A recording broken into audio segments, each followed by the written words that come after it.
Interest in WWE has fallen considerably during the PG era, and these are 10 examples of why that is.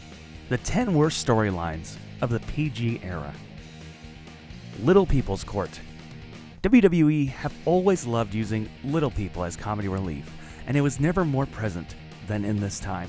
What's worse is that WWE used the returning DX to further this angle, which did nothing to help anyone involved.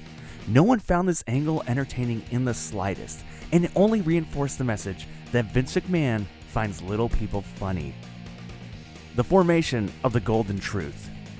This is the most recent storyline on the list, and it was nothing but cringeworthy from start to finish. It all began when outdated R-Truth and Goldust began recruiting each other backstage, and it got worse as the weeks progressed. It may have fit in during the Attitude Era, but in the PG era, fans just didn't care, and this wasted a lot of time on WWE programming for months and months. PIGGIE James. This one is especially horrid when you think of all the anti-bullying campaign WWE promotes now. The whole story involved a team of Lay Cool mocking the weight of Mickie James, which is wrong for a few reasons. First of all, Mickie James is the embodiment of a regular-looking woman, and there's absolutely nothing wrong with her weight. The second is the actual fat suit that the women wore to mock James was disgraceful considering how WWE likes to promote their Be a Star campaign. The Summer of Nash. When CM Punk delivered his pipe bomb, he was the hottest thing in wrestling and was unfortunately slowed down by the unlikely source of Kevin Nash. Nash attacked him out of nowhere to cost him the WWE title, and Punk's white-hot run slowed down.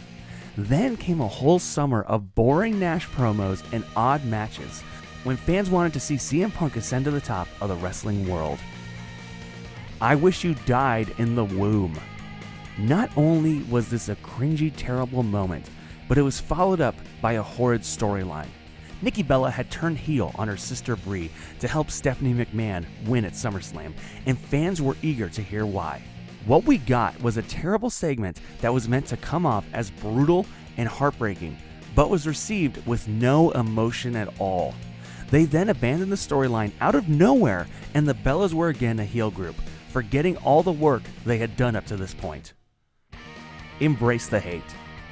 The John Cena heel turn is something fans wanted to see for years, and this horrible storyline almost brought it into reality.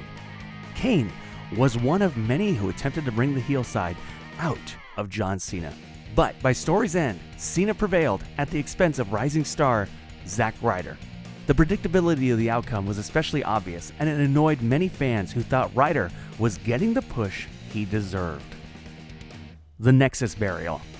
Nexus had a chance to be a once-in-a-generation story, and their debut felt like it, but they fell victim to Super Cena, like so many before and so many after.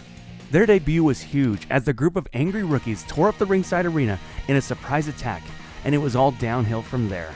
After losing to Cena at Survivor Series, the group branched off into separate smaller groups, and just like that, the hottest act in the company was gone at the hands of John Cena. Vince McMahon's illegitimate son. Another long-winded story that had an illogical end. WWE seemed to be famous for these during the PG era. The story was originally made to make Mr. Kennedy a main eventer and have him feud with Triple H.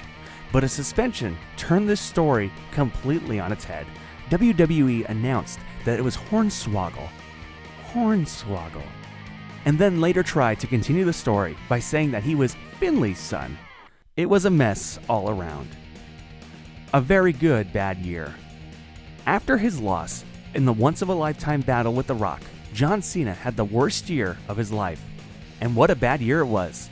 Cena beat Brock Lesnar clean, won Money in the Bank, and main evented several pay-per-views.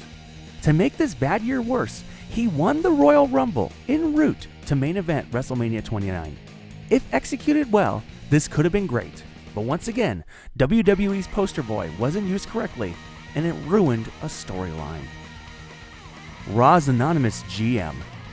From a surprise side of things, this could be quite enjoyable at times, but the overall story and reveal were absolutely horrible. It's saying something when Michael Cole repeating the same line throughout shows isn't the worst part of this story, because the reveal was about as anticlimactic as they come. After a year, the story stopped, but then later on was revealed again. It was Hornswoggle. Thanks, WWE.